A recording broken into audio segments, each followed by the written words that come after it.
Hello friends, this is Grease speaking, and today we're going to be looking at the Massive B-Movie Iceberg. I noticed there was a lack of iceberg charts on this topic and decided to get the ball rolling by creating my own, with 6 tiers and over 100 entries. Everything is timestamped below, so if you want to skip the intro or move to any specific entry, go right ahead. But one thing I want to get out of the way right off the bat is how I'm defining B-movie, because it's become sort of a vague term. The term B-movie emerged in the 1930s. It originally referred to the low-budget, less prestigious films in a double feature.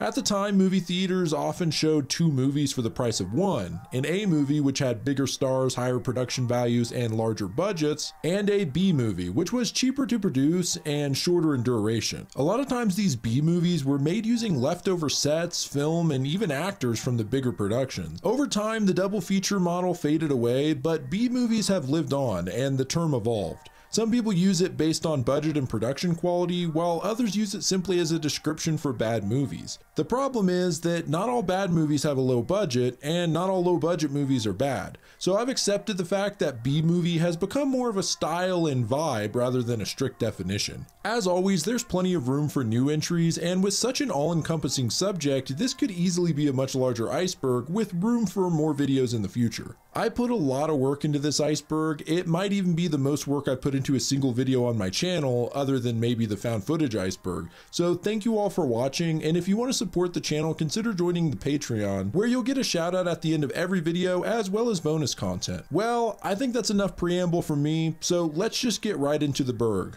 This is the B-Movie Iceberg explained. Tier 1, starting with The Room. Maybe the most famous bad movie of all time and endlessly quotable, The Room is about a man whose world crumbles as his friend and lover betray him. The film is inextricably linked to its director, Tommy Wiseau, one of the most mysterious and strange people to walk the earth. The production of The Room was such a bizarre experience, in fact, that actor and co-star Greg Sestero wrote a book about it called The Disaster Artist, which later inspired the film starring James Franco as Tommy. There's nothing more I can say about The Room that hasn't been said already, so I'll leave it there for now. Troll 2. Known for years as the best worst movie, constantly competing with The Room, Troll 2 is so bad they even made a documentary about it. It follows a family who go on vacation to a rural farm in the town of Nilbog, where they encounter goblins who attempt to turn them into green sludge and eat them. It's chock full of bizarre scenes and bad acting. One of my favorites is when the kid tries to stop the family from eating the green food and does so by peeing on it. I must do it. I must do it. It's a great watch, and the production just seems like it was a train wreck. Like the fact that the actor playing the dad was just a dentist who went to a local audition for fun hoping to be an extra. Little did he know he was one of the main characters in the film, which might explain some of the acting. What are you going to do to me, Daddy? Tighten my belt by 1 loop so I don't feel hunger pains. And your sister and mother will have to do likewise. Sharknado. Sharknado has become a household name and started a huge revival of schlocky high-concept B-movies in the 2010s. The plot is literally about a tornado that pulls sharks out of the ocean and sends them flying into LA, where they begin eating people. It's self-aware, and you can't say it's not entertaining. Birdemic. Another so bad it's good kind of movie, Birdemic, released in 2010 and can only be described as a total shit show. Loosely inspired by Alfred Hitchcock's film The Birds, the movie is about a young couple attempting to survive massive amounts of birds killing everyone in sight. The birds look like they're out of a PS1 game or something. It was actually shocking to me to discover that this movie wasn't made as a joke, and even more surprising to find that it had a budget of $10,000. I would have guessed 100. The acting, editing, and sound quality are just so offbeat, it's really uncomfortable. And they somehow stretched this into a feature film. Half of it, by the way, is basically just a romance film with these two people getting to know each other and starting a relationship. Yeah, there's 45 minutes of this before any bird attack. Absolutely bizarre. Night of the Living Dead. This is maybe the most famous low-budget film of all time and a huge inspiration for many horror films to come, especially in the zombie genre. George Romero's Night of the Living Dead is a must-see classic and is one of the few on this list that is actually regarded as a great film. A group of people are held up in a house while the dead rise and try to kill them. You know the story. The Blob. In the 1950s, there was an onslaught of American monster movies where some kind of frightening creature was unleashed and wreaking havoc. Well, at some point they started running out of ideas and landed on The the Blob. Yep, it's just a giant gelatinous creature that begins consuming everything and everyone in its path. While on its face it's pretty laughable, the fact that there's no obvious weakness is kind of scary. Well, either way, the Blob is just one of those classic horror B-movies we all know and love. The Thing. Before John Carpenter's groundbreaking remake in 1982, The Thing from Outer Space released in 1951 and features a more traditional alien monster that actually looks kind of like Frankenstein or something. This is one of those instances where the later film adaptation is much better, but this version is still a fun watch, and it clearly inspired John Carpenter, who even put it in Halloween as the film the kids are watching in the background. House on Haunted Hill. This is one of those classic public domain horror films that was almost always included in those big horror DVD box sets. Anyone else remember those? Anyway, it stars the great Vincent Price as a millionaire who invites a group of people to a remote mansion, stating that anyone who stays in the house all night will receive $10,000, which was a lot more money back then. Of course, many terrors befall the guests and a sinister plot unravels. This movie is known for having several gimmicks that went along with it in the movie theater. For instance, at one point in the movie a skeleton appears, and in the real life theater a skeleton would fall from the ceiling. Sounds pretty fun, but pretty quickly kids figured out where the skeleton was, and on repeat viewing would try to throw stuff at it to prematurely knock it down. Carnival of Souls. Another one you'd certainly find on a public domain horror box set is Carnival of Souls. It follows a woman who begins having strange and terrifying hallucinations after a car crash and finds herself drawn to an eerie and abandoned pavilion where she encounters horrifying ghouls. This film has inspired many horror directors, including George Romero, who has stated Carnival of Souls as a direct inspiration for Night of the Living Dead. Plan 9 from Outer Space. Before Troll 2, Birdemic, and The Room, the original worst movie ever was Plan 9 from Outer Space. The film is about aliens trying to stop humans from creating a doomsday device by bringing the dead back to life in order to cause chaos so that the humans will listen to the aliens. Yeah, it's a bit of a mess. First, the aliens bring back two zombies, one being the classic horror host Elvira, cleavage and all, and the other just straight up being Dracula for some reason. In fact, Bela Lugosi, who was already dead, is actually credited as the role because they use stock footage of him in a cemetery, but the rest of the film, it's clearly another actor just covering his face. They kill a cop who then becomes the third zombie, and it's off to the races from there. This movie was made by the eccentric filmmaker Ed Wood, who was known for making a slew of strange and shitty B-movies, Plan 9 being the most famous. He even got the Tommy Wiseau treatment with a biopic starring Johnny Depp, Braindead or Dead Alive. Before Peter Jackson became famous for directing one of the greatest film trilogies of all time, he mostly made wildly creative horror comedy films, most notably Braindead. The film follows Lionel, a young man living with his overbearing asshole mom and obeying her every command. Meanwhile, a rabid rat monkey creature from Skull Island bites Lionel's mom, and she begins to turn into a zombie. Lionel attempting to handle the zombie spread while also starting a new romance is what makes the movie so funny. At one point, two of the zombies make sweet dead love and have a zombie baby which Lionel has to look after. It's completely absurd and laugh out loud funny at times. This movie is also known for its absolutely disgusting practical effects. For a long time, it held the record for most gallons of blood used in a movie, I believe, which is a badge of honor if ever there was one. I kick ass for the Lord!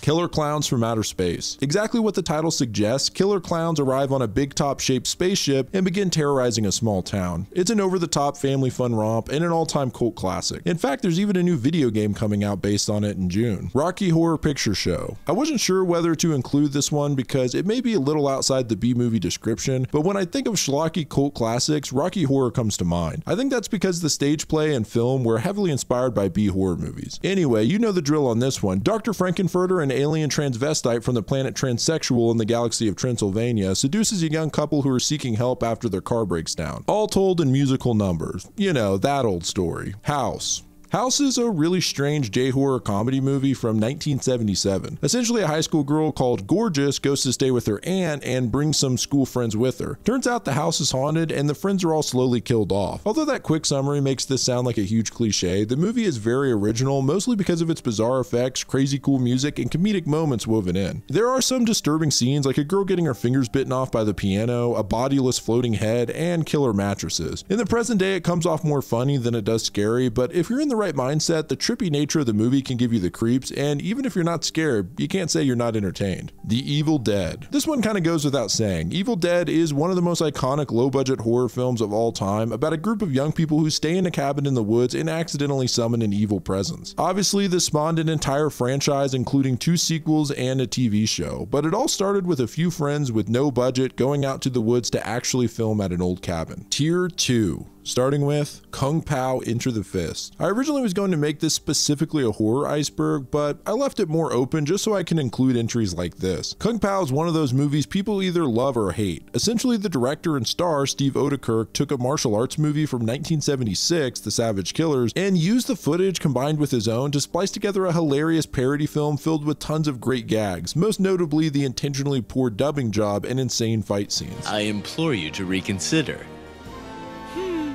Okay. Attack of the Killer Tomatoes. I mean, what can you say about this one? It's a cult classic comedy horror in the same vein as Killer Klowns from Outer Space, with a ridiculous premise and plenty of satire. There's sentient tomatoes who eat people alive. It's a lot of good fun. In the sequels, they actually have human faces, which is even more disturbing, although I prefer when there's just a featureless tomato barreling towards people. Chopping Mall. Another 80s classic, Chopping Mall is about high-tech security robots malfunctioning and going on a killing spree on a group of mall employees who stay overnight to party. It's got all the over-the-top kills and gratuitous nudity you could ask for. It's also got some of the most strange and funny lines in the genre that'll stick with you for years. You smell like pepperoni.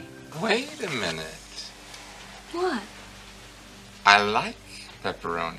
Basket Case. Basket Case is one of my favorite low-budget horror films. The premise of a horribly deformed conjoined twin separated and kept in a basket by his normal-looking brother is great. And the image of Dwayne holding that wicker basket is just iconic in the realm of 80s horror. The film follows the brothers as they show up to New York seeking revenge on the doctor who separated them. Along the way, the brother in the basket, Belial, slaughters whoever gets in his way. I did a big breakdown of all 3 Basket Case movies in the 2023 Chiller Killer Countdown if you want a more in-depth look at that series. Brain Damage. Brain Damage is a movie about a parasitic talking worm creature that produces a potent psychedelic drug that it injects into a human host in order to use them to get human brains as its main food source. Yeah, man, I love high concept horror movies like this, because even if it's campy horror trash, you know it'll at least be entertaining. This was also part of last year's Chiller Killer Countdown if you want a more in-depth look. The Stuff. This is a wacky one about a sweet filling substance known as the stuff that's selling like hotcakes in stores across the nation. Only problem is, the stuff is actually a parasitic alien organism that gradually takes over the brain. It then mutates those who eat it into bizarre zombie-like creatures before consuming them from the inside. There's a particularly funny and gruesome scene with a character named Charlie. Poor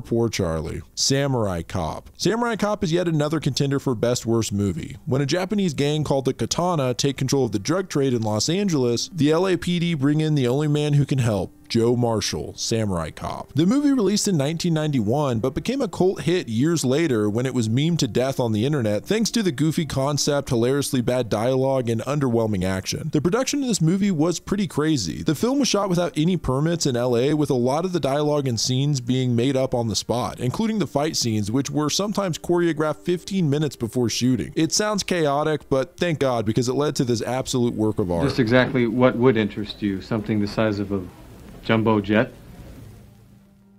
Return of the Living Dead. Return of the Living Dead is a horror comedy film from 1985 and may be one of the most entertaining zombie flicks ever made. The story kicks off with 2 employees at a medical supply warehouse accidentally releasing a toxic gas from a military canister, which has the effect of reanimating the dead. As the gas spreads to a nearby cemetery, the dead begin to rise from their graves with a hunger for human brains. The film follows a group of punks and the warehouse employees as they battle the growing horde of zombies. There's a couple of things that really set this movie apart from other zombie films at the time, one being the fact that the zombies are fast moving and can actually talk. The other is that the movie is blended with a real punk rock vibe, the soundtrack even being made up of death rock and punk bands from the LA scene. There's not much more to say about it, it's a must-see in cult horror. The Toxic Avenger. This is the most iconic of the TROMA films. We'll be covering several TROMA films on this iceberg, so just to explain, TROMA is a film company created by Lloyd Kaufman and Michael Hertz that produced a ton of low-budget independent horror comedy films primarily in the 80s. They're completely sleazy and over-the-top gory in the best way, and most are written and directed by Lloyd Kaufman, who basically said fuck you to big Hollywood studios when they kept turning down his films, and he decided to make his own damn movies. TROMA actually helped launch the careers of a few big names like James Gunn of Guardians of the Galaxy fame and Matt Stone and Trey Parker of South Park. Anyway, we're a little off subject, so let's get back to The Toxic Avenger. It's about a nerdy high school boy who is mercilessly bullied to the point where he's chased out of a window falling into a vat of toxic waste. He then transforms into a mutated hero known as the Toxic Avenger. The thing is, Toxie doesn't just knock criminals rivals out, he messes them up in brutally disturbing ways. It's awesome. I love this movie. Death Race 2000. This movie has such an insane plot. So in a dystopian future, America has collapsed and the government's become a totalitarian regime. In order to keep the population satisfied, they put together the transcontinental road race where drivers in high-powered vehicles attached with weapons race across the country attempting to kill each other along the way, as well as getting bonus points for any pedestrians they kill. Pretty cool, man. The drivers all have pro wrestler style personas like Matilda the Hun, Calamity Jane the Cowgirl, Machine Gun Joe played by a young Sylvester Stallone, and the running champion Frankenstein, who is genetically engineered to be the best possible driver. While this race is going on, the great descendant of Revolutionary War hero Thomas Paine plans to rebel against the president of the new regime by sabotaging the race, killing the drivers, and taking Frankenstein hostage. Yeah, man, this movie is absolutely bonkos, and it's a hell of a lot of fun. They actually remade this movie in 2008 starring Jason Statham, and more recently an official sequel to the original released in 2017 titled Death Race 2050. Roger Corman. I should probably at this point talk about Roger Corman, who's impossible not to mention when talking about B-movies and cult films. He's even called the King of Cult because this freaking guy has written, directed, and produced literally hundreds of films, Death Race 2000 being one of them. He seemed to have his hand in a ton of cult films through the 60s and 70s especially, and continued to produce many B-movies up through the 2000s. You'll see his name come up here and there throughout the iceberg, so I wanted to give a proper introduction. This dude knows his way around a low budget. Mortal Kombat Annihilation. The first Mortal Kombat movie, while maybe a little rough around the edges, is still regarded pretty well by fans of the games, and is an altogether interesting action fantasy film with great fight scenes. The sequel, Mortal Kombat Annihilation, is known as one of the worst films ever made due to its overall worst quality. The costumes, less than stellar fight scenes, and a horrible early CGI make it laughably hard to watch. Oh, and I didn't even mention the acting, which produced one of the worst line deliveries ever put to film. You're alive. Too bad you will die.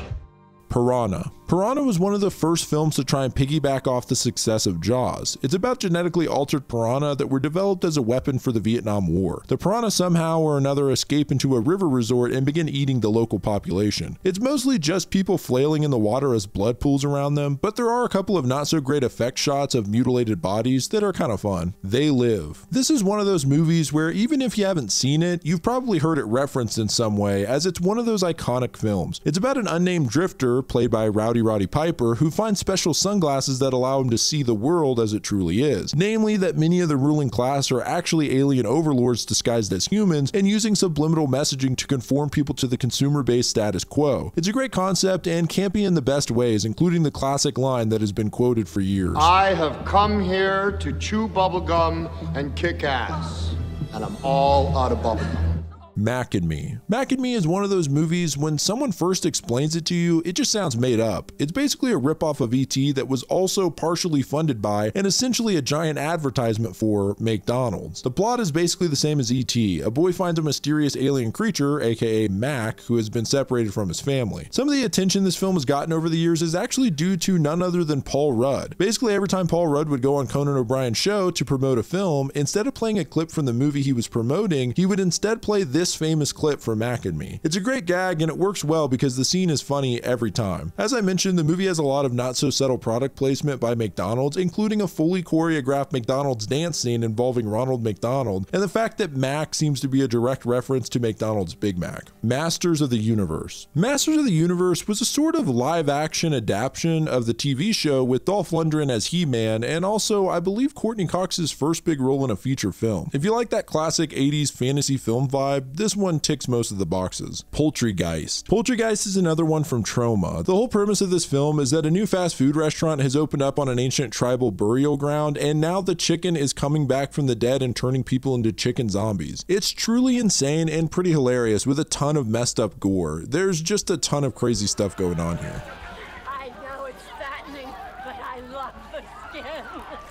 Thanksgiving. Thanksgiving is a 2010 comedy horror about a group of college kids being killed by a killer turkey. Unlike most movies on this list that were intended to be good but were limited by small budgets, Thanksgiving embraces its small budget and is intentionally made to be a bad parody of slasher films. It's bad on all fronts, which is partly what makes it fun to watch. It kind of reminds me of the type of comedy you'd find on YouTube around that time, and almost feels like a sketch that somehow turned into a feature film. It's full of every trope imaginable, with all the characters being exaggerated stereotypes, stereotypes, and the very first shot of the film is close-up on boobs, which is even promoted on the DVD cover. Pink Flamingos. To talk about Pink Flamingos, we have to talk about John Waters, who's maybe best known for the musical comedy Hairspray, but before he hit the mainstream, he made a string of cult films usually centered around taboo subjects. Pink Flamingos is arguably the shining gem of these cult films and is often cited as one of the most vile, offensive, and disgusting movies of all time. It also happens to be hilarious. Connie Marble, you stand convicted of assholism. The story follows the notorious criminal Divine, who's recently been named the filthiest person alive by a tabloid, something she actually takes pride in. And her rivals, Connie and Raymond Marble, get jealous and try to steal the title. From there, it's really a series of some of the most effed up scenarios put to film, including the most notorious scene in the movie where Divine eats fresh dog poop. And I don't mean fake dog poop for the movie. The actor eats actual dog poop on film. So yeah, it's clearly not for everyone, but this is one of those classic what the hell kind of movies, and if you can get over some of the more disgusting aspects, it's actually really funny. This movie was indicted into the National Film Treasury by the Library of Congress, by the way. I Spit on Your Grave. This is one of the classic revenge movies, and one of the most iconic posters ever in my book. The film is fairly simple in plot. A woman is kidnapped and assaulted by a group of men who then leave her to die. She survives the attack, however, and is now out for revenge, viciously killing the men off in graphic and disturbing ways. The original film was released in 1978, and it got a remake in 2010. Reefer Madness. Reefer Madness is a 1936 anti-drug film about some high school students who smoke pot and ruin their lives. It's well known now as being a crazy over-the-top propaganda film that has little resemblance to the actual effects of the drug. Basically, the students get involved in heinous crimes and begin going completely insane, losing their grip on reality. Watching it now, it almost feels like it was intentionally made to be funny. The Reanimator. One of my favorite 80s horror movies for sure. Reanimator is about a college student, Herbert West, who manages to make a serum to bring the dead to life, starting with a cat. It's the typical zombie stuff, but we can't forget the classic head with bat wings scene. Spookies. Spookies is a cult classic horror film that, in contrast to a lot of the more messed up movies on this list, is actually a pretty goofy fun time. It follows a group of partying teenagers who find an abandoned mansion and become trapped inside as a warlock tries to sacrifice the group with the intention of using their vitality to keep his wife alive. The warlock uses a Ouija board to summon all kinds of ghosts and ghouls like muckmen, small reptilian demons, giant spiders, an arachnid woman, an octopus-like creature with electric tentacles, and also just a bunch of zombies. It's a good time.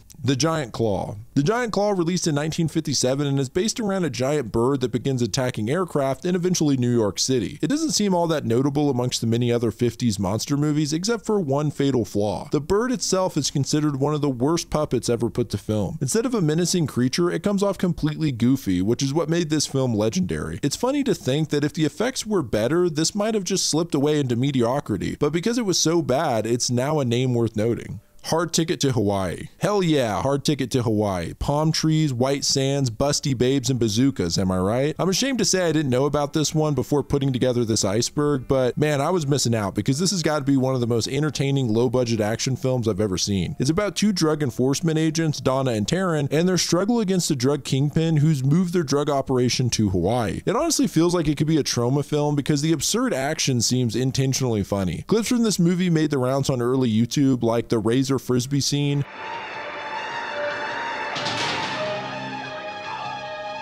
and the most infamous, the skateboard assassin, where in the most elaborate assassination attempt of all time, the criminals send a skateboarder with a gun hidden by a blow-up doll down the road to shoot the agents driving in their Jeep. So he shoots one guy directly in the heart, and the guy says, "I've been better, but I'll live."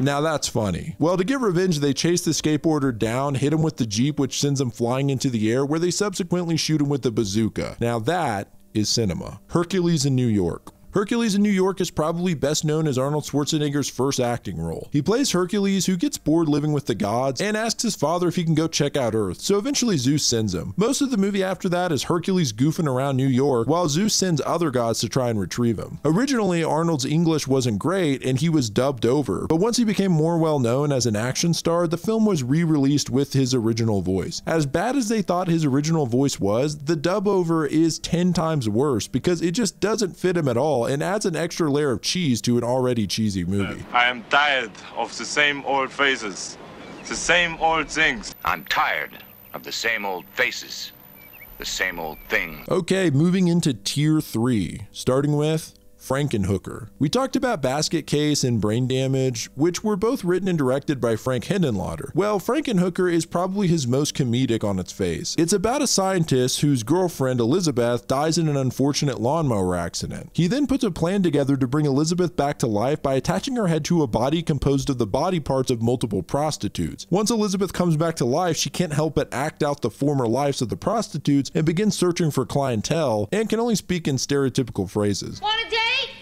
Going out? Looking for some action? Like Henenlotter's other films, it's wacky, dark, and wildly entertaining. The Leprechaun Sequels. While the first Leprechaun movie set the tone as a somewhat serious slasher film with some comedic elements, the sequels basically go full comedy with outrageous kills and a non-stop stream of rhyming one-liners from the Leprechaun, including the Leprechaun in the Hood movies where he even raps. I come from the land of the Irish Spring.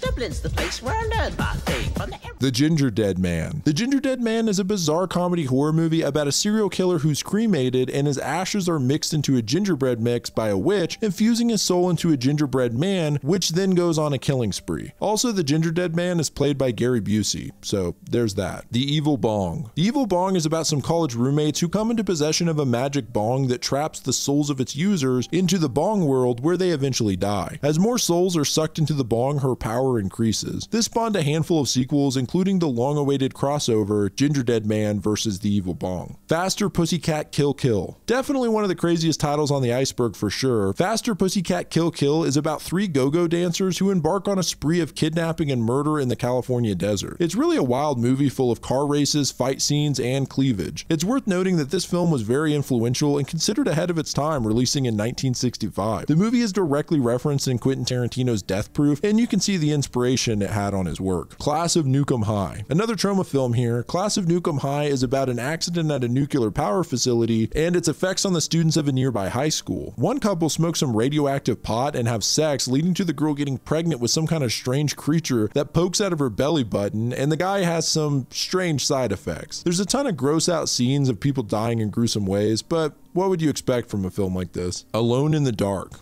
Another on the list of worst movies ever made, this is also one of those movies that gave a bad name to video adaptations. It was directed by C.H.U.D, the German director that seemingly made a career of making bad video game movies. Well, the basic idea is that there's this sort of supernatural world of creatures that come out in the dark or something. Anyway, the movie has become a favorite for people to shit on due to the bad effects, bad acting, and horrible dialogue, mostly by Tara Reid. So what are we looking for exactly? The up kind of use constellations to pinpoint a geographic location. It's alive. Frank and Lenore are excited to have their second child, but the baby comes out deformed and murderous, killing everyone in the delivery room. From there, the city and Frank are trying to hunt the abomination down. What's interesting about this one is that I assumed they would take a more self-aware route with it, and it would have some comedic elements, but no, they take it very seriously, and honestly, some of the performances aren't even that bad. The problem is the premise is so goofy, it's just too big of a suspension of disbelief. This baby is somehow hyper intelligent with advanced motor skills and level 100 sneak. Even if it's mutated, it just doesn't really make sense. But at this point, it's like the horror movie law or something. Anything that can be made into a horror villain will be made into a horror villain. Even a baby. The Tingler. The Tingler is a 1959 classic horror film. It stars Vincent Price, which is always a plus. He plays a scientist who discovers that the tingling sensation people feel in their spines when they're scared is actually due to a parasitic creature he calls the Tingler, and that all humans seem to have one. If it becomes strong enough, it'll break the spine, but if the frightened person screams, it weakens the Tingler. Eventually, they remove a Tingler from a corpse and it gets loose. The movie is actually most well known because of the gimmick attached to it. It's actually the same director of A House on Haunted Hill, William Castle, who did the skeleton gimmick for that film as well. Well, the gimmick for the Tingler, which he called Percepto, involved wiring small shock devices to many of the seats in a movie theater, sending little jolts to moviegoers during portions of the movie, encouraging people in the theater to scream. It's way more elaborate than just that though. The film breaks the fourth wall, and at one point during the movie, Vincent Price talks directly to the audience as the lights go out in the theater, encouraging them to scream for their lives. Castle even hired actors to play professional screamers and fainters within the audience. Pretty elaborate, and I would love to go back in time just to watch this in theaters to see how well it was actually executed. Dolomite. Dolomite is a quintessential blaxploitation film about Dolomite, the professional comedian, pimp, and nightclub owner. After serving 20 years in prison, he comes back to his hometown and takes on the raging drug trade, using his prostitutes as his own own personal army who are trained in karate. Yeah, it's pretty wacky, but in a really fun way. Unlike other movies of this type, this one was meant to be funny. It was written by the comedian Rudy Ray Moore, who used Dolomite as a sort of alter ego in his stand-up. The film got wider attention a few years ago after a biopic about Moore called Dolomite Is His Name released on Netflix starring Eddie Murphy. Iron Sky. Iron Sky is a 2012 alt history movie where Nazis escaped to the moon in 1945 plotting revenge. They now come back to conquer Earth in 2018. It's as crazy in execution as it is in concept. Behind the Mask. Behind the Mask, The Rise of Leslie Vernon is a documentary that follows a serial killer, although this film is set in a world where infamous movie slashers like Freddy Krueger, Jason Voorhees, and Michael Myers are actually real, and a new aspiring killer, Leslie Vernon, aims to join their ranks. The story follows a documentary film crew who are invited to document the preparations of Leslie Vernon as he plans to become the next great serial killer. Leslie, a charismatic individual, takes the crew through his rigorous training regimen, his selection of weapons, and his meticulous planning to create his own horrifying legend. It's a great comedic angle as there are countless jokes to be had at the tropes of slasher films. While it starts as seemingly lighthearted and satirical, it quickly becomes a slasher in its own right. The crew is forced to confront the moral implications of their project as Leslie's plan to stage a massacre at an abandoned house actually becomes a reality. Miami Connection. Miami Connection is what is commonly referred to as an all-around good time. It's about a rock band that are also all black belts in Taekwondo who go up against a group of ninjas dealing cocaine. Yeah man, this movie rules. The fight scenes are pretty goofy, the acting is bad, and the story is over the top. But that's what's great about it. There's an infamous scene from this where one of the characters goes on a long tear-filled monologue, and it's truly the chef's kiss of bad monologues. My mother was Korean,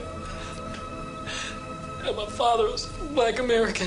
One of the things about this that stands out to me is there seems to be a lot of improv. It's hard to explain, but there are scenes where it just feels like the actors are making stuff up on the spot, which in a way is kind of charming and makes for some funny lines. You guys seen Tom anywhere? Ain't seen nobody since 1962. Come on, you guys, first Tom. Maybe he's on vacation. This is a must-watch as far as B-action movies go. Silent Night, Deadly Night 2. I think I covered the first Silent Night, Deadly Night in my Christmas horror movies video a while ago. It's about a dude in a Santa outfit going on a killing spree. Well, the sequel follows the same basic premise, but it's somehow way goofier, and I won't lie, I included it on here just to mention everyone's favorite scene, when the main character finally snaps, culminating in one of the best lines in movie history. Garbage Day! Huh? No!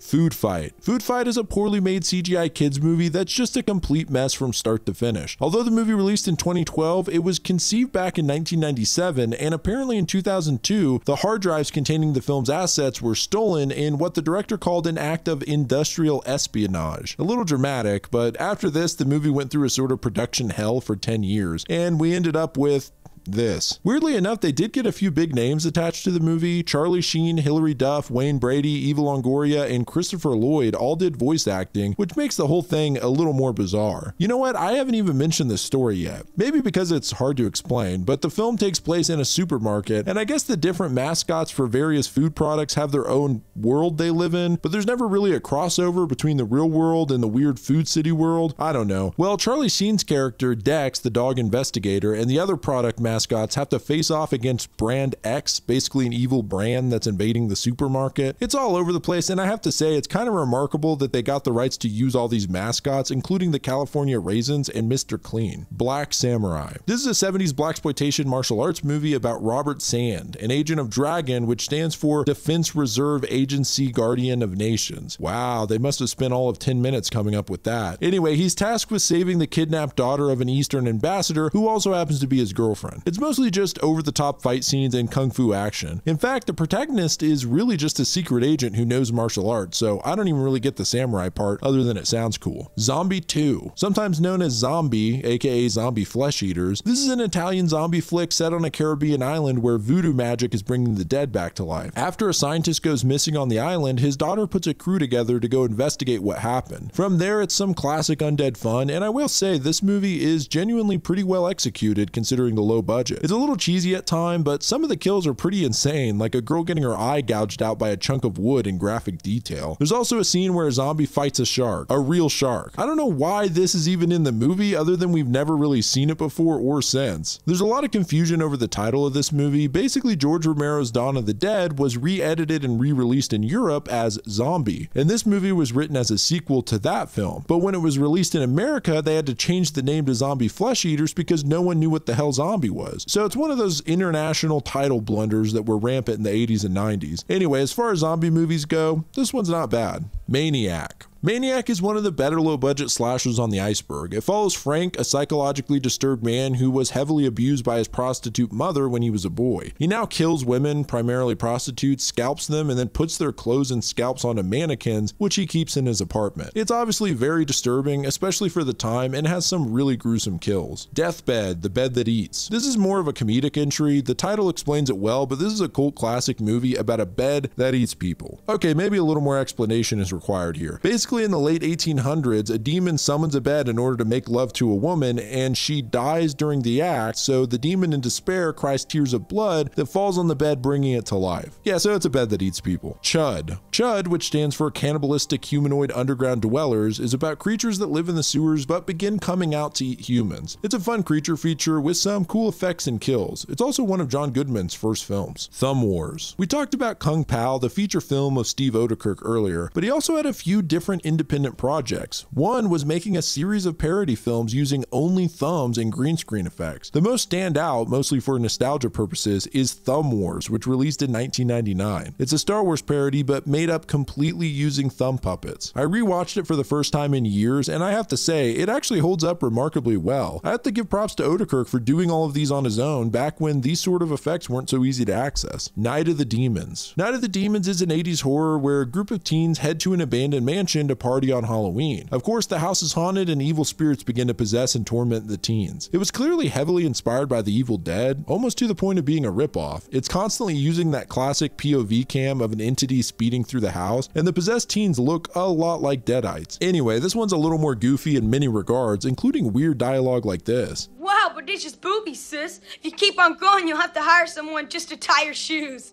Yeah, keep an eye on that kid. Something ain't right. Fateful Findings. Fateful Findings is an independent film written, directed, edited, and starring Neil Breen. If you haven't heard of Neil Breen, I've heard him described as a mix between Tommy Wiseau and David Lynch. His films are considered in league with The Room as far as bad movies go. Well, out of his handful of films, Fateful Findings is probably his magnum opus. The acting is bad, the editing is offbeat, and the story is incomprehensible. I honestly can't even really explain this movie. It just has to be experienced. There's so many strange scenes and situations in it, and like I said, some grade A performances. I can't believe you committed suicide. I cannot believe you committed suicide. How could you have done this? How could you have committed suicide? I just hope one day we'll get the Tommy Wiseau and Neil Breen crossover we've all been waiting for. Tammy and the T-Rex. Tammy and the T-Rex is a sci-fi comedy that was released in 1994 in the midst of the dino craze. The plot revolves around a teenager, Tammy, and her boyfriend who has his brain transplanted into a robotic T-Rex by an evil scientist. Apparently, the director was randomly approached by a guy who happened to have an animatronic T-Rex in his possession for a limited time, and so he wrote the movie in a week and shot it in just a month or so, making a lot of stuff up on the spot. Originally, it was planned to be an R-rated film with more excessive gore, but the gore was cut out to make it more of a wacky teen comedy. Just a random bit of trivia here, but I found it really interesting. You can actually watch this movie in its entirety within the video game High on Life. Just thought you should know. All Monsters Attack. I wanted to include at least one Godzilla movie on this list, and so why not All Monsters Attack, known in the American release as Godzilla's Revenge. Besides the '98 American Godzilla, this seems to be considered the worst Godzilla movie, mostly because a lot of the fight scenes are straight up scenes from other Godzilla movies. The new monster we do see looks dumb, and most of the movie is following a young kid with a moral lesson about standing up to bullies. Basically, the kid dreams he's on an island hanging out with Godzilla's son who gives him advice. It's really weird, and the American version is way worse because of the goofy dub that makes Godzilla Jr. sound like Barney the dinosaur. Your folks will get kind of worried, won't they?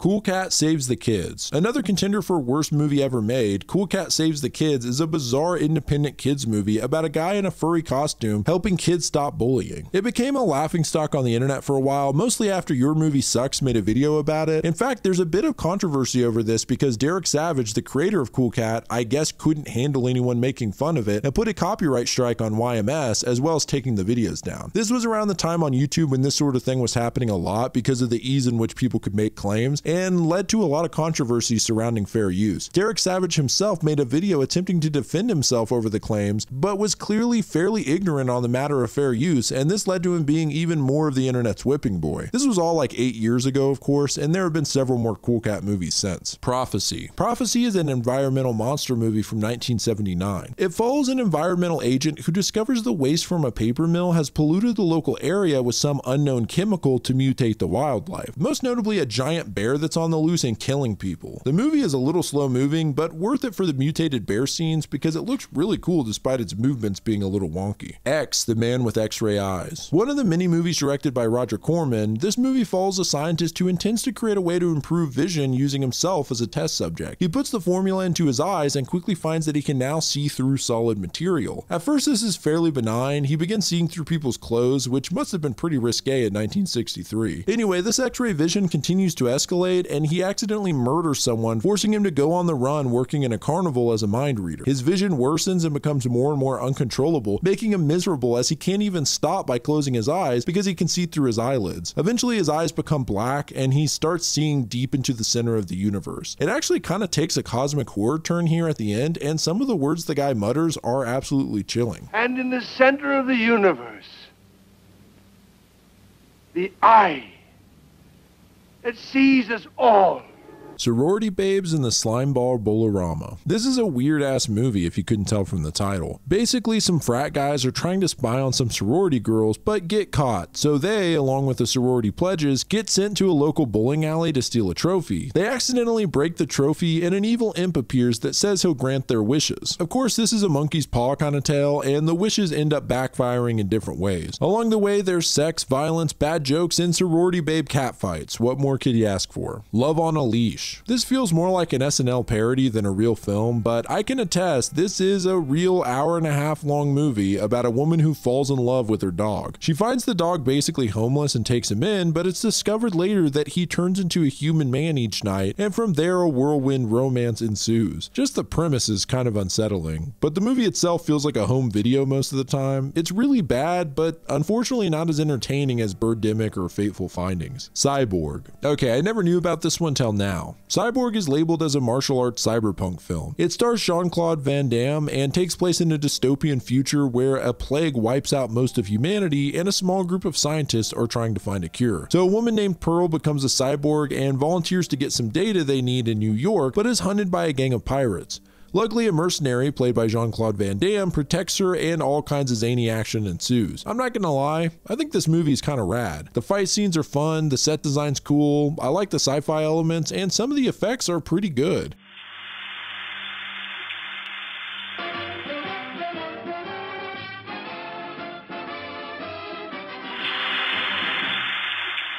This is an instructional video from High Arc Academy. Today's theory, how to drink water. Drinking water is a normal part of everyday human life. It is key for survival. Humor aside, water can be dangerous if not consumed properly.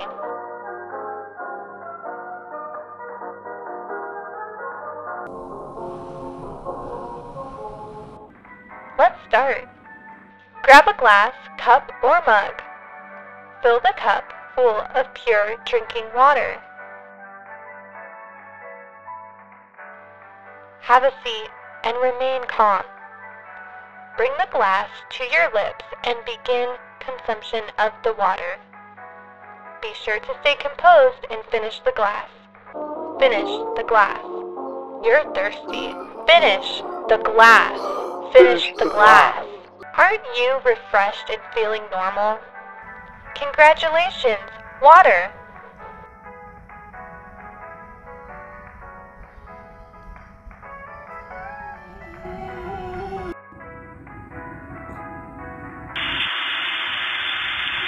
Okay, moving into tier 4. Starting with Mazes and Monsters. Mazes and Monsters is probably most well known for being Tom Hanks' first ever film role, and other than that, it's been largely forgotten. It released in 1982, and based on the name and posters, I kind of thought it was going to be a straight up fantasy movie, but it's actually way darker than that. It's about a group of troubled college students who begin playing Dungeons and Dragons together. Oh, sorry, Mazes and Monsters. Well, at this point, the dungeon master, maze controller, tries to off himself in a cave when he comes up with a great idea to play Mazes and Monsters in the cave and have the game play out live action. Well, Robbie, Tom Hanks' character, is mentally unstable after the loss of his brother who mysteriously disappeared, and while playing the game, he snaps and begins believing he's actually his character and starts going on a strange quest and even kills a person thinking they're a monster in the game. It really escalates, and like I said, it's much darker than I had originally thought. Despite the dark tone, it has some cheesy acting, including Tom Hanks in one of his worst performances of all time, mostly for this scene. TJ, what am I doing here?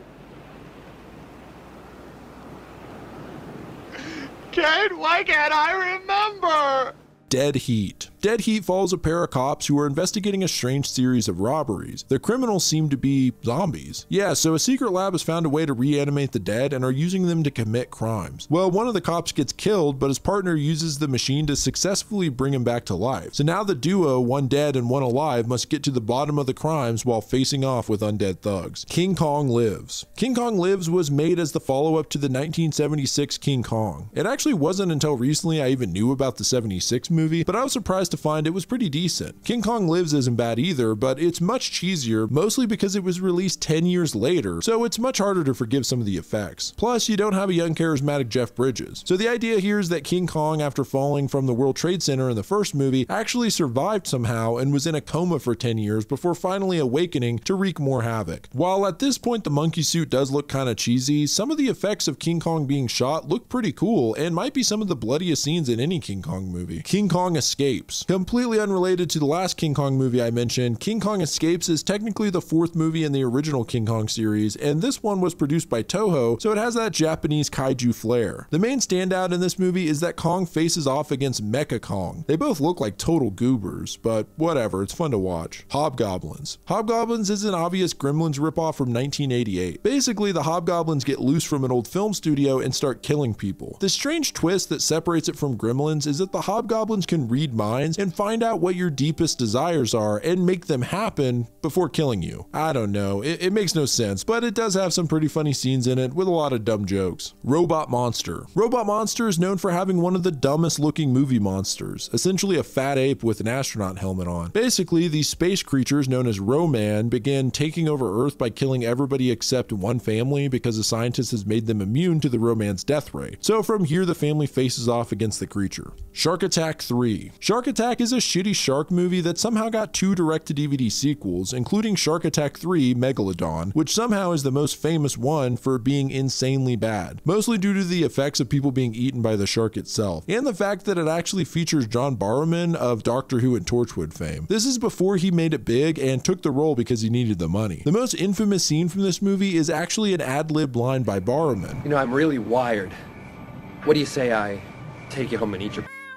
Apparently he was just trying to make the crew laugh and couldn't believe that the director actually left it in. Foxy Brown. Foxy Brown is about a woman whose boyfriend is killed by a drug syndicate, so she poses as a prostitute to infiltrate the company and get revenge. It's a pretty good revenge film, honestly, and Foxy is a badass protagonist with some great one-liners as well. In fact, the actress Pam Grier went on to play Jackie Brown in the Tarantino movie of the same name, which is actually an homage to Foxy Brown. Coffee. Coffee is another blaxploitation film starring Pam Grier that actually released a year before Foxy Brown. In this one, Grier plays Coffee, a vigilante out for revenge against a heroin dealer who got her little sister addicted. It's another action-packed revenge film that's worth a watch. Escape from Tomorrow. Escape from Tomorrow is a low-budget horror film that takes place in Disney World. It follows a father and his family on their last day of vacation at Disney World when strange things begin happening. It's actually fairly boring and feels like you're watching home footage a lot of the time, but it gained a lot of attention because of the fact that a majority of the movie was filmed within the park, showing off many any of the rides. Because of this, many people assumed that Disney would take legal action, and while it was originally showing at film festivals, people were urged to watch it because it would probably never be seen again. Well, Disney never did anything about it, and many lawyers had pointed out that technically it was fair use. It's interesting for the backstory, but the film itself is a little lackluster in my opinion. Female Trouble. Female Trouble was John Waters' next film after Pink Flamingos, also starring Divine. He plays a bratty high school girl who gets pissed on Christmas after her parents don't get her the cha-cha shoes she wanted and runs away from home. After getting impregnated by a sleazy hitchhiker in a literal dump, she eventually gives birth to her daughter, Taffy, who she abuses. From there, it's the typical John Waters sleaze filled with the obscene and filthy. It's worth noting that this film was dedicated to Charles Tex Watson of the Manson family. Yeah, I guess John Waters visited him in prison and became friends with the guy, and if you're not all that familiar, the Manson family was a cult in LA led by Charles Manson, and Charles Watson was one of the people responsible for killing actress Sharon Tate. Weird. Megaforce. This is a 1982 action film about a secret futuristic military force that uses high-tech weapons and gear to assist an incoming foreign invasion. It's kind of a turd, but it's well known on the internet for producing the legendary flying motorcycle scene. Showdown in Little Tokyo. Another 90s action flick here starring Dolph Lundgren. This one isn't too bad. It's got some lame acting and outlandish scenarios, but it's pretty on par if you're into action films of the time. It's probably more well known for the fact that it co-stars Brandon Lee in one of his last roles before dying on the set of The Crow. Feast. Feast is about a group of people in a rural bar who must defend against blood-hungry creatures. It really cuts straight to the point and immediately gets into the action without any long-winded exposition of how the creatures came to be, which I kind of appreciate. Slowly, the patrons are eaten or killed, you know the drill. It's a pretty fun watch and doesn't take itself too seriously, which is made clear by the fact that the creatures keep trying to have sex with everything, including the infamous scene in which a creature makes love to a woman's face, which is a deceptively gentle way to put it. I Am Here Now. I could easily put all of Neil Breen's films on this iceberg, but I'll just do this one more. In I Am Here Now, Neil Breen plays a supreme being who created Earth as an experiment. He returns to Earth and is disappointed to see all the evil things humans have done and has several bizarre interactions with people as he travels to Las Vegas. Breen casting himself as the main character in his movies is always funny, but actually making himself a godlike alien life form is even funnier, maybe because you get the feeling he really believes some of this stuff. I'd like to do any of these two guys at the same time.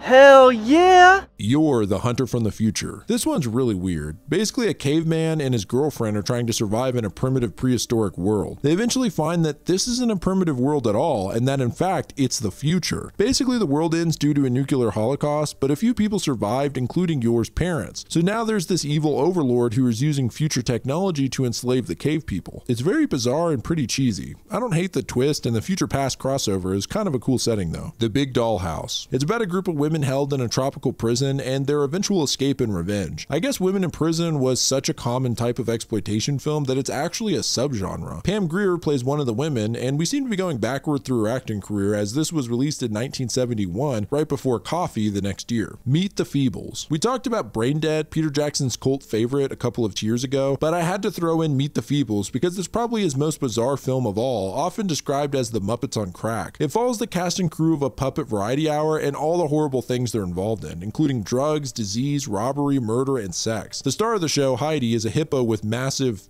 talent. Her boyfriend is cheating on her and she eventually has a mental breakdown and goes on a killing spree. It's completely insane, and the most common thing I see people say about this movie is, I can't believe this is the same guy who did The Lord of the Rings. Space Mutiny. Space Mutiny is a 1988 space opera and is well known for being extremely campy. It gained a sort of cult following after appearing on Mystery Science Theater 3000. There's a kind of weird backstory to this one. The director, David Winter, learned that his dad had died on the first day of shooting. Being emotionally distressed, he had basically left his assistant director to fill in for him. Because he was under a strict contract, he was given the actual directing credit, and after the fact, he basically disowned the movie, regretting that his name is even attached to it. Winter Beast. Okay, this is a weird one. Winter Beast was released in 1992 after a decade of production. The director started filming the movie in the 80s and thought it would only take a weekend to film, but instead it somehow took several years. By 1989, he gave up on the project, but revisited it in 1992, where he edited everything together and spliced in some stop-motion animations that he did himself. The movie's about as generic as it gets. Some park rangers are investigating the disappearance of several people, eventually finding the killings are done by several strange creatures that that are all linked to Native American legend and this creepy guy. It's mostly pretty boring other than some low budget gore effects and the stop motion, which actually looks pretty good considering it was done completely by the one guy with no budget. There's some weird stuff though, like the villain dancing around human skeletons in a bunny mask, and the most WTF scene of all, when one of the guys reveals a Native American relic he has, and it's a penis for some reason. Not even a mummified penis either, it looks like a veiny dildo. So weird. Cruel Jaws. Cruel Jaws is a 1995 straight-to-video killer shark movie. Now, just because it's a killer shark movie doesn't mean it's a Jaws ripoff, but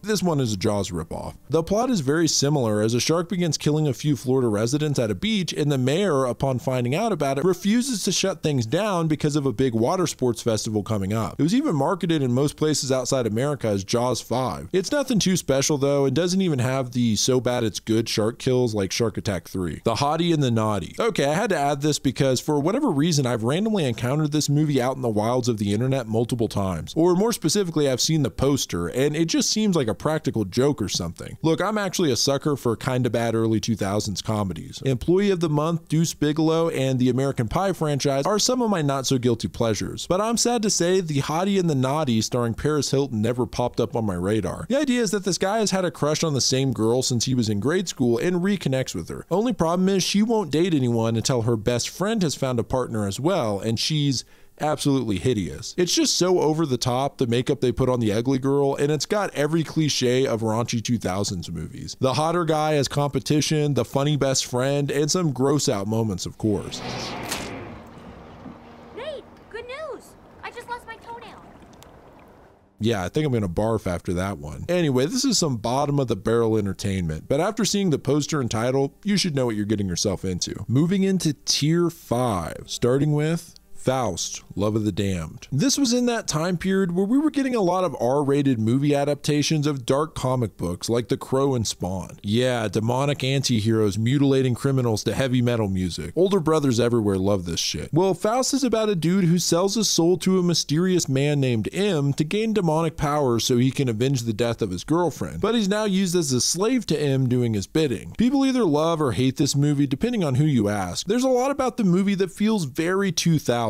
The editing and music in particular, with a bunch of random slow-mo thrown in. It seems like people who watched this when it originally released still love it, but newcomers are kind of put off by the outdated aspects. If you want to feel like you're right back in the year 2000 in a very specific movie niche, try out Faust. Heart Beeps. Heart Beeps is completely new to me and a last-minute addition to the iceberg. I randomly stumbled upon this one free on YouTube and it caught my eye. It's an experimental romantic comedy about two robots falling in love, and I was surprised to find that it stars Andy Kaufman. The two robots are in a factory awaiting repairs when they begin to fall in love and decide to escape together searching for a new home. Meanwhile, a robot crime car is hunting them down. The movie definitely stands out because of the makeup, and the robots are kind of creepy. Actually, the effects were so good that Stan Winston, the makeup artist, was nominated for an Oscar, losing out to Rick Baker for his work on American Werewolf in London. It's surprising this film was nominated for an Oscar at all because it was a massive flop and was panned by critics. Apparently, Kaufman was trying to get a movie deal for his Tony Clifton character, and they gave him this role to see if he could carry a film. Well, it didn't work out, obviously. I understand why people trash this one, but I think in some ways it was a little ahead of its time. I feel like if the opening scene where the robots first speak was released today, it would be an A24 film or something. But scenes like that are hit and miss in this one. Like I said, as of right now, it's free on YouTube, so it's worth checking out. The Mighty Peking Man. The Mighty Peking Man, sometimes called Goliathon, was made in 1977, trying to capitalize on the recent King Kong remake. It's another man in a monkey suit movie that's entertaining at times, but nothing to write home about. Boarding House. Boarding House released in 1982 and is considered a supernatural slasher film. It follows a group of young actresses who move into a recently reopened boarding house but then begin being killed off by a string of supernatural occurrences. It's pure schlock and looks like a home video at times, which makes sense because the film is actually credited as being the first horror film to be shot on video instead of film. The Final Sacrifice. So this is really annoying, but apparently this movie is now lost media, or at least extremely rare. The plot follows a teen boy whose father is killed by cultists. He ends up finding help in a mysterious drifter as they try and find the lost city of Ziox. The funny thing is, this is actually the first episode I ever saw of Mystery Science Theater. Unfortunately, I don't remember it all too well, and I can't find this movie anywhere. I guess the director, Jardis Gridanis, I don't know if I'm saying that right, he was so embarrassed by the Mystery Science Theater episode and the internet's persistent lampooning of it that he basically scrubbed it from the internet. Both the movie itself and the Mystery Science Theater episode. I guess they lost the rights to it at some point, so no one can legally upload this movie anywhere, and the only way to watch it is if you happen to have the original DVD release of that season of the show. Bullshit, man. This dude needs to embrace the meme and just let us watch his crappy movie. Absurd. Absurd is about a man who is given the ability to rapidly heal from any injury as a result of a church-sanctioned science experiment, but this experiment also makes him insane and he goes on a killing spree while the Vatican priest responsible hunts him down. From there, it's kind of a typical slasher, but it does have some pretty original kills and effects considering its low budget. The idea of a killer with a healing factor is pretty cool as well. The film was actually made in Italy, but was made intentionally for foreign markets, and once again we run into the weird international title problem, and this one is a doozy.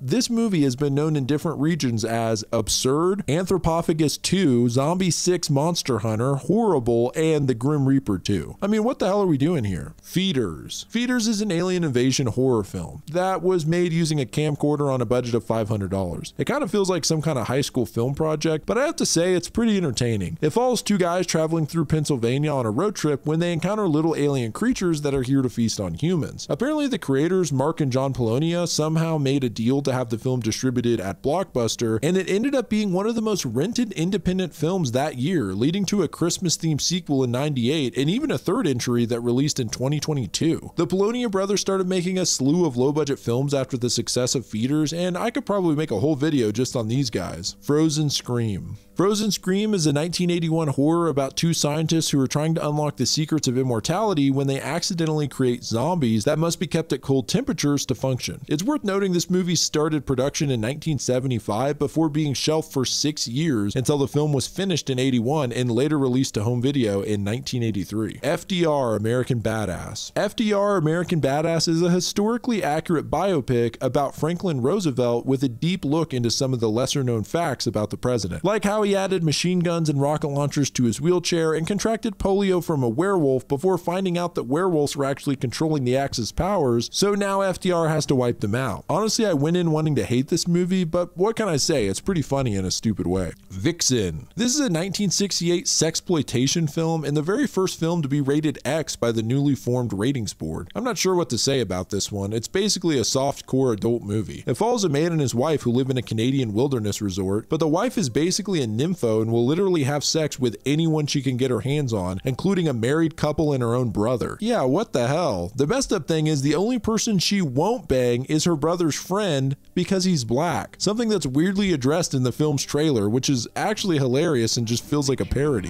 Her only weakness, a cancerous evil she was taught, that human beings are to be classified by the color of their skin. Iguana. Iguana is about a sailor who's called Iguana for his disfigured face. He's ridiculed by his shipmates, and after a brutal beating, he escapes to an uninhabited island. He declares himself king of the island and enslaves several sailors who came ashore after a shipwreck, forcing them to do his bidding. Eventually, a couple comes to explore the island, and Iguana kills the man and forces himself on the woman. Eventually, the girl becomes pregnant, and Iguana says he'll throw it off the cliffs if it looks like him. It's an insanely weird movie and very disturbing in some ways. Don't let the river beast get you. This is an independent horror film that was made as a throwback to 50s monster movies. Basically, a sea creature emerges from a pond to wreak havoc in a small town, and a man starts trying to warn everyone about it. It's extremely low budget, but not so bad that it gets into that Neil Breen territory where it's so bad it's hilarious. It's more self-aware and just feels like a student film project. Ninja Terminator. Ninja Terminator is actually kind of like Kung Pao if it was trying to be serious. The director filmed a handful of scenes and then edited them in with scenes from several other unreleased films. Then he dubbed over the entire thing himself to try and make a cohesive story. Pretty wild. Almost all of his movies are done this way and have ninja in the title. Ninja Terminator is known as the best, which isn't saying much. The plot is hard to follow, but essentially ninjas are hunting down pieces of a magical statue and all kinds of crazy fight scenarios ensue. I Bought a Vampire Motorcycle.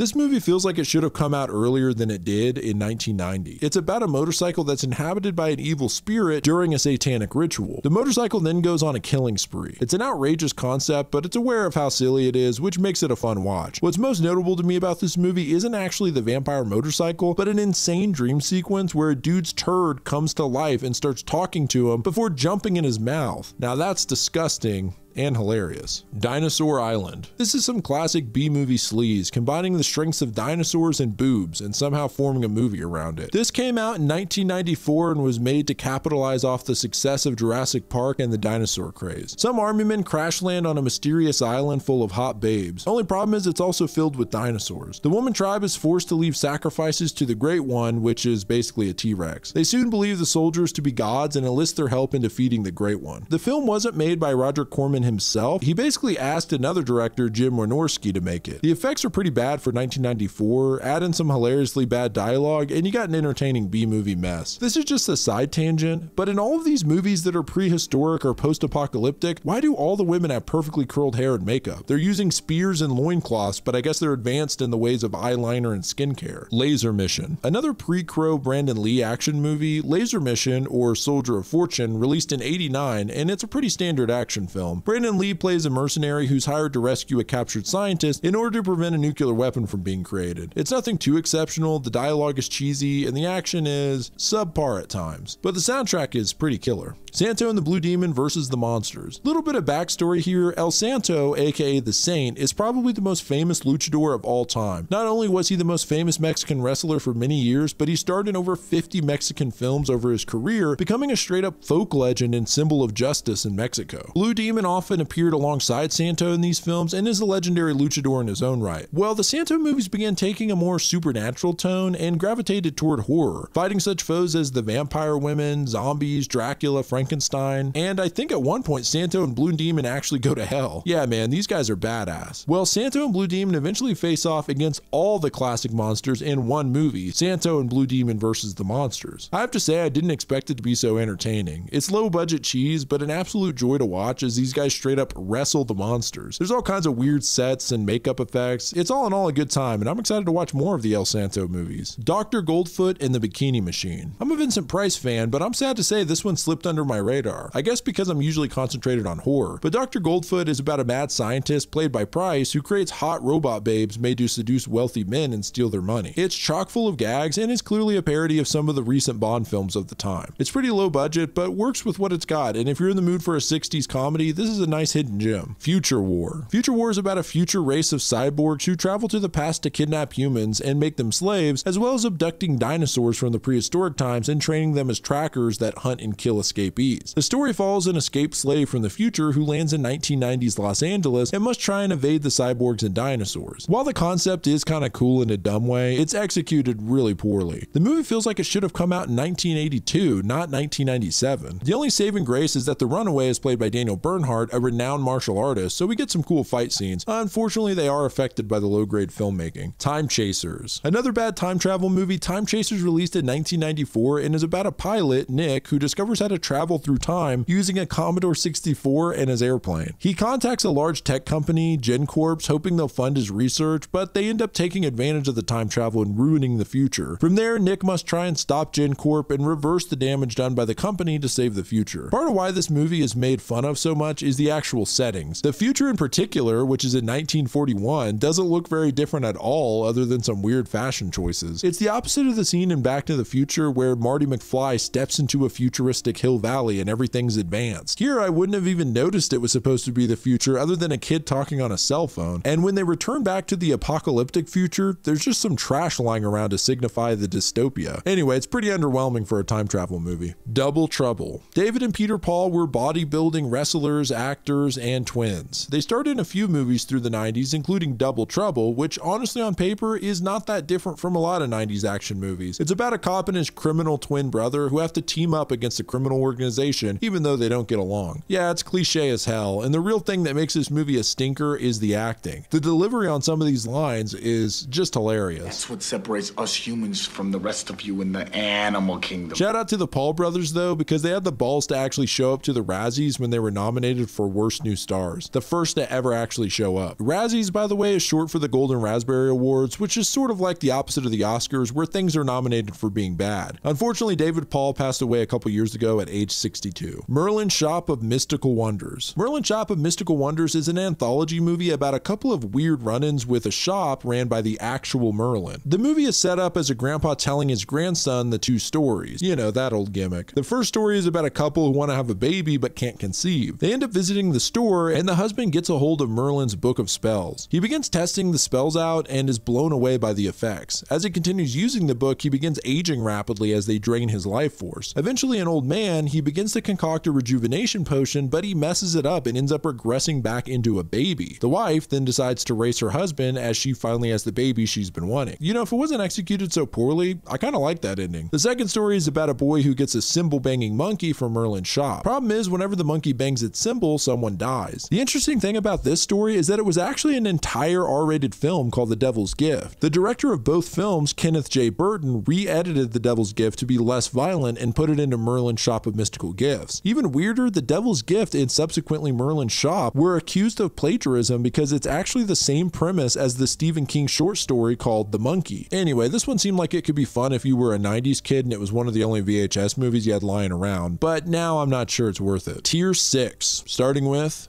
Replicator. Replicator's about a secret military experiment that turns any human into a busty young woman. However, due to a malfunction, if these women have an orgasm, they become human-alligator hybrids. Yes, that is the plot of this movie. It's pure sleaze, and oftentimes it feels like you're watching an adult movie without any of the actual sex scenes. If you don't do this, the next time you have sex, you'll turn into an alligator. Dr. Oliver, do you promise to turn me into a woman once I become a man again? Of course I do. You have my word. Moron Movies. Moron Movies is basically Dad Jokes the Movie. It's just a collection of home videos, usually lasting only a couple of seconds, of one dude, Lincella, making bad jokes. Originally, Moron Movies gained popularity back in the 80s after Johnny Carson began featuring them on The Tonight Show. It's had a sort of resurgence on the internet because now it almost works as modern absurdism. Unfortunately, Lincella, the mastermind behind Moron Movies, passed away in December of 2023. To Die is Hard. To Die is Hard is, of course, a Die Hard parody about 4 terrorists infiltrating a college, but their plans are thwarted by a professor, Joe McCann. The film is written, directed, and starring Glenn Bergowitz, who made it on a budget of $2,000. The whole joke is that even though he's an unremarkable middle-aged professor, he talks like an action hero and women adore him. It's actually kind of weird, like it'll cut back constantly to his wife and daughter who literally just spend all day talking about how great he is. It's low-budget goofiness, and there are some parts that made me laugh, I can't deny it. Give me a little sugar, baby. Ooh, you know what I like. It's worth noting that Glenn Bergowitz also made a film called The Worst Movie Ever that actually holds the record as having the worst box office performance of all time, premiering at a single cinema and only selling 1 ticket. If You Love Me, Show Me. If You Love Me, Show Me is one of those weird animated movies that circulated on VHS with the whole purpose of teaching kids a moral lesson. This one in particular is about abstaining from sex, and like any PSA style movie like this, especially on the topic of teen sex, it's aged poorly and is therefore hilarious. But Barbara's gonna wonder— Wrong.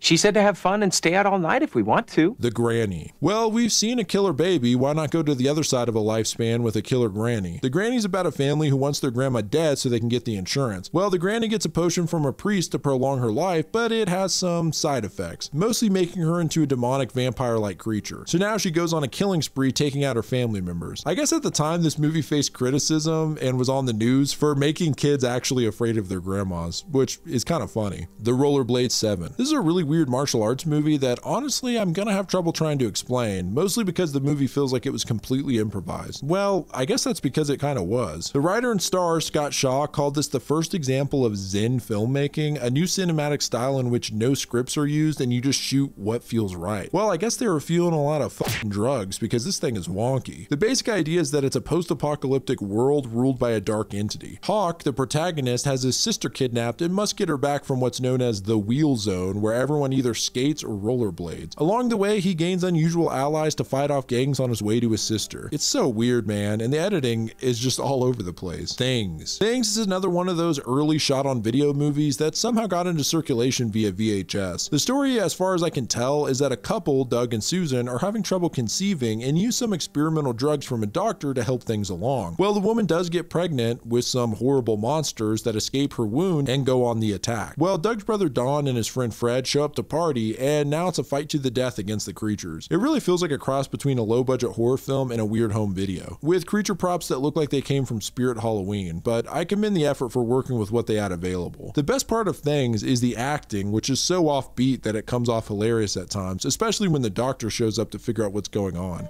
First off, take a look at the store. Oh God, what a horrible mess.